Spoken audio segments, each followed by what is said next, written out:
Today, I'm building with the K29 steel mini ITX case. Originally, I was able to purchase it on Amazon for $47. Today, it's going for $111.48, so it is no longer readily available. I will be using the long-handled screwdriver that came with the case to remove the thumb screws that have been over-tightened. After unintentionally flipping off the camera, I'm going to be using the Gigabyte A520i AC AM4 Mini ITX motherboard.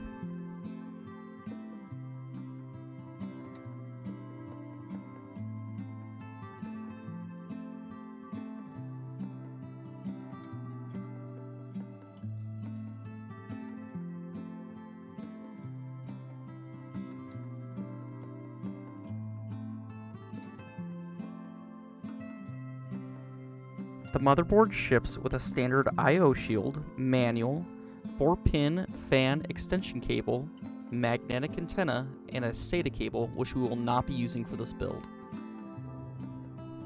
This motherboard has 2 HDMI ports, 1 display port, 3 USB 3.0 ports, 2 USB 2.0 ports, a 2.5 gig Ethernet jack, the standard antenna hookups for Wi-Fi and Bluetooth, standard input and output jacks for audio, and you'll notice that it also comes with a BIOS flash USB port with button, in case you need to fix your BIOS and you've accidentally erased it.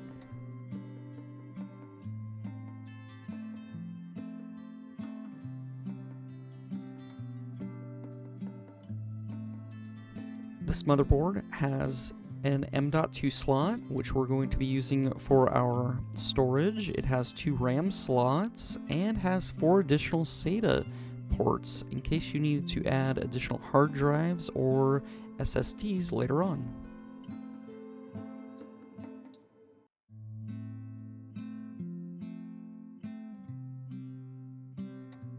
You may be able to tell here that I was a little overzealous and installed the motherboard before the I/O shield. Before I screwed down the motherboard though, I did notice that I did not have the I/O shield installed, so before installing your motherboard, always make sure that your I/O shield is in place. After having the I/O shield in place, I attempted to place the motherboard up against it. However, the little pins, or tabs rather, that the I/O shield had for presumably protection for the inputs and outputs on the motherboard were in the way, and I had to bend them back so that we could properly place the motherboard up against the chassis.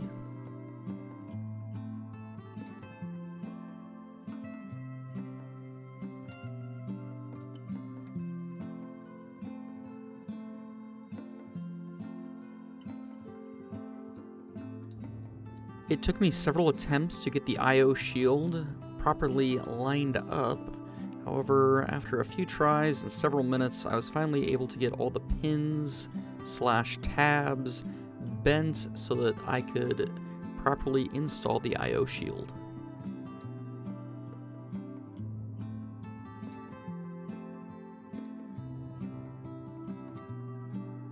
For those who are a more advanced PC builder, please let me know in the comments if there was anything that I was doing improperly with the I/O shield.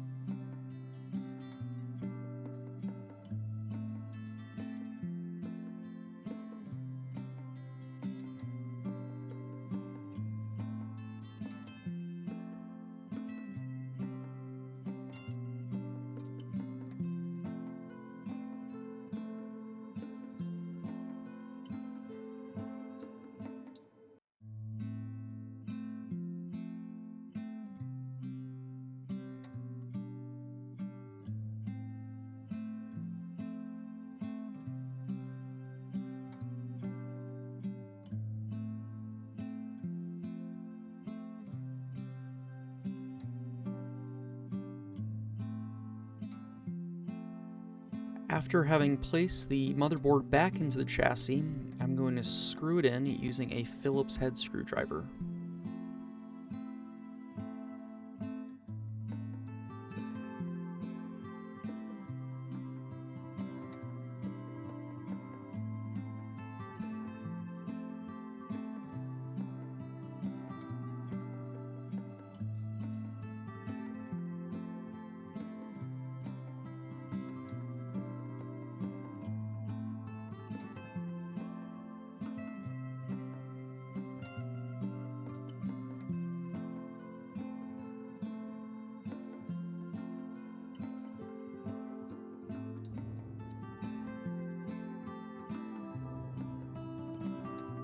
For the power supply, I'm going to be using a specialized PSU called a 1U power supply.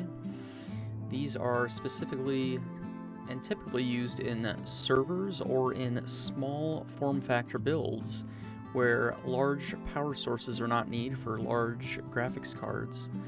This one I purchased on Amazon for approximately $55. Something I found unique about this power supply, that instead of having a power switch, it actually had a switch to change between 250 volts and 115 volts, as seen here.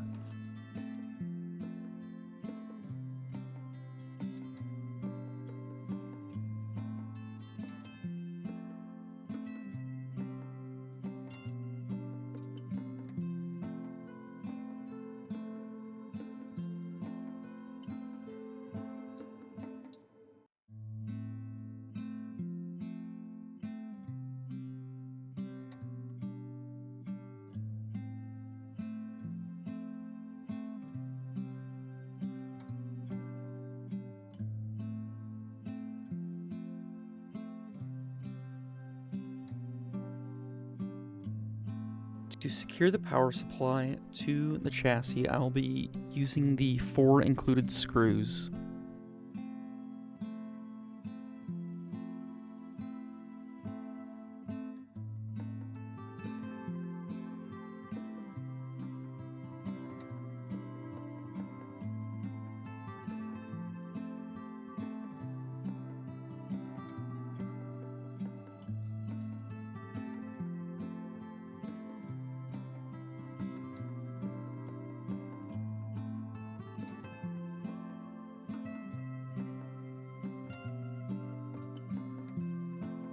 After some minor finagling, I'm finally able to insert the first screw head and fasten it down with a Phillips head screwdriver.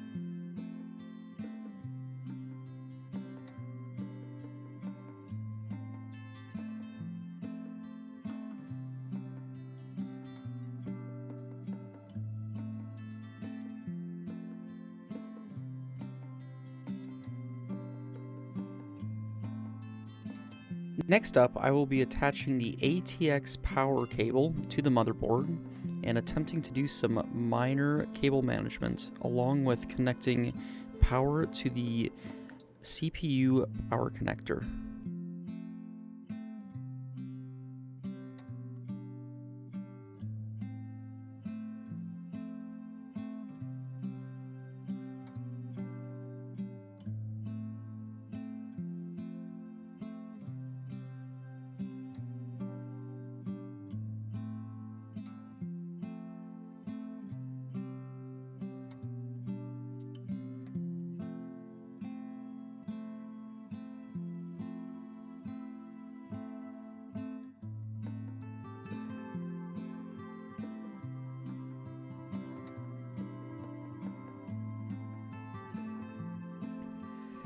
This case has a USB 3 and USB-C style female ports on the front. Here I am connecting the USB header to the motherboard.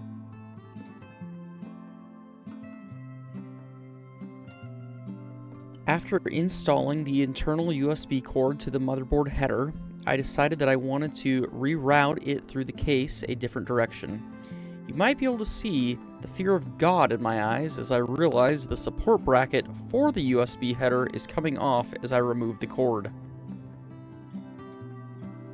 Potentially the only downside to this case is the massive length of cord that it has going from the front USB ports to the USB header on the motherboard.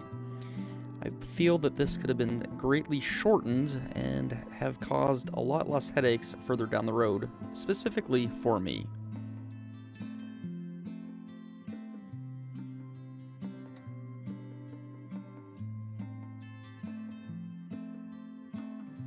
For now, I set the support bracket off to the side after trying to reinstall it over the delicate pins unsuccessfully. Off camera, later on, I was able to get it reinstalled over the pins. The video quality may not do it justice, but the plastic shroud that is the support bracket is actually slightly deformed.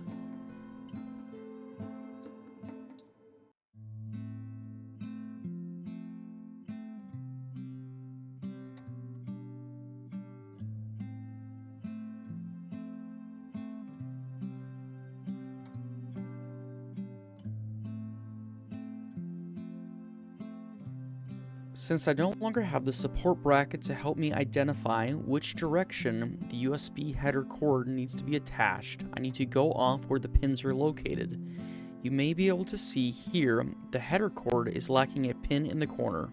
All I need to do is line this up with the pin set on the motherboard, and then I can properly install it.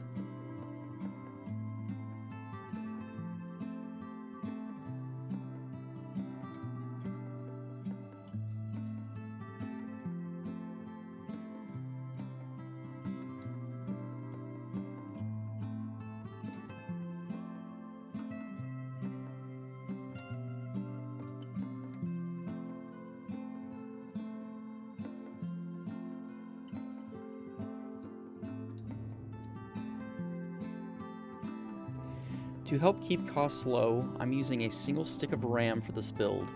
Initially, I was using an 8GB stick that came out of an iBuyPower PC.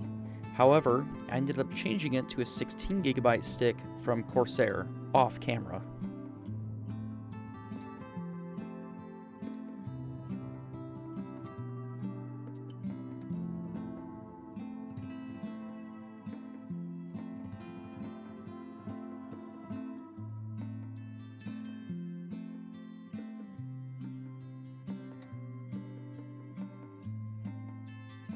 Now that the RAM is installed, I'm installing a 1TB M.2 SSD from WD Blue.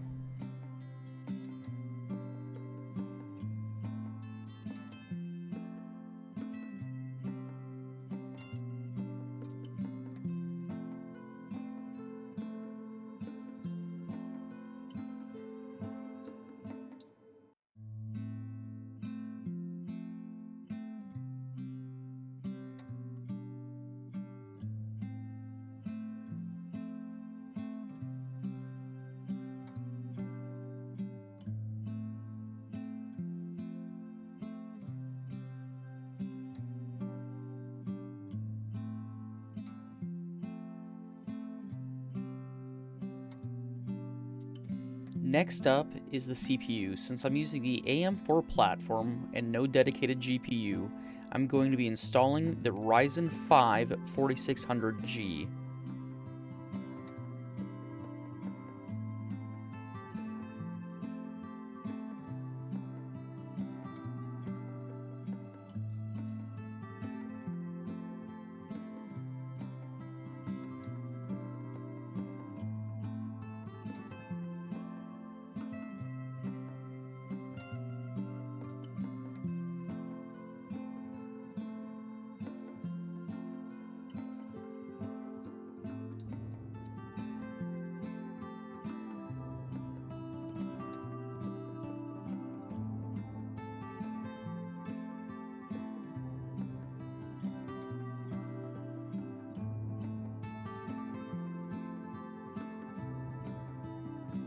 You will notice that I inspect the pins on the CPU before placing it on the motherboard in case I have to RMA a product. Always make sure that the triangle on the CPU matches up with the triangle on the motherboard.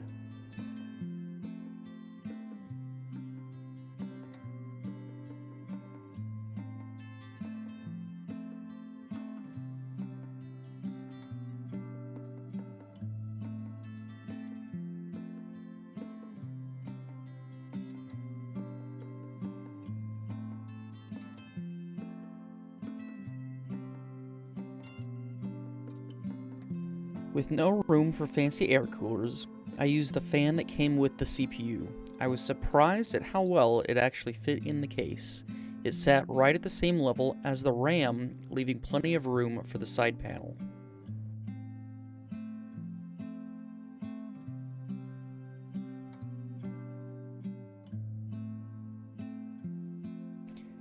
Before installing the fan, I used a Phillips head screwdriver to remove the protective brackets from the motherboard. Maybe someone can tell me the proper name for these down in the comments.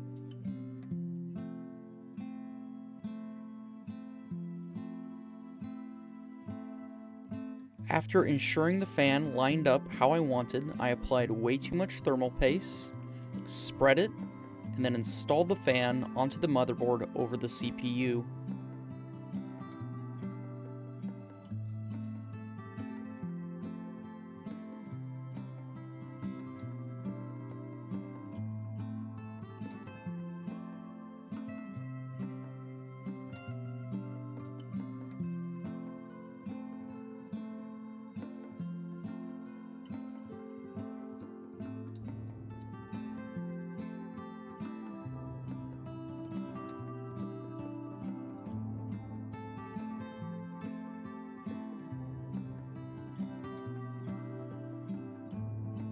It's probably a me problem, or maybe it's just from building in such a small space, but I do want to note that getting the fan and heatsink to line up over the screw holes properly was a bit of a pain in the butt.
You may notice that I struggle slightly to get the fan power connector installed. That's probably because normally you would install the CPU, fan, and other motherboard components first before placing the motherboard in the case. However, I'm an individual and do things my own way.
All that's left is to tighten up any cable management and reinstall the chassis cover. After the completion of this build, I've already installed Windows on it, and am planning to use it as a small gaming server in the future. Maybe I won't drag my feet, and I'll actually get that video put together much quicker. Thank you everyone, I hope you have a great day, and thank you for watching my mini ITX build.